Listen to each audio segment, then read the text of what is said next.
have family members who'd like to come up and say a few words.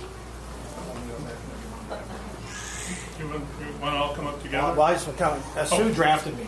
Oh, Sue gave me orders, so I'm following the orders. And I guess that sort of comes from Lee in a lot of ways, if you think about it. My family and I were really fortunate to know Lee and Sue, and they actually lived across the street from us. We've known them for over 30 years. Wow. And they're very important in our lives in the sense that they took care of our children. Because we both had to go back to work, and we had a couple of experiences trying to get the kids to be taken care of in a good environment, and sometimes that's not easy to do for you to raise your kids when you work. A light bulb went on. Lee and Sue, how could you do better? Master Chief for discipline, Sue for the culinary aspects, and Buddhism for peace.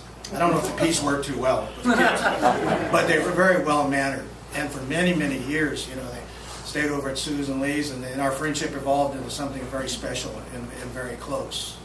And Lee it's going to really be hard to realize that Lee is not around anymore, that you can go to. He's a go-to guy. He was like a force of nature in the sense that, the sun was going to come up in the east and set in the west, and you were going to see Lee every day. And Lee had his schedule. His particular schedule, most recently, was, of course, taking Michelle to school every day. He'd be very patient, take her to school, and pick her up. And she told me a little funny aside the other day. She used to say she used to be out early playing and look over, and Lee would be asleep in the car. So she would sneak up. He'd read a book, but he was asleep, so she'd sneak up and wake Lee up. I was thinking of all the years I knew Lee, and I'm thinking, I can't think of anything bad.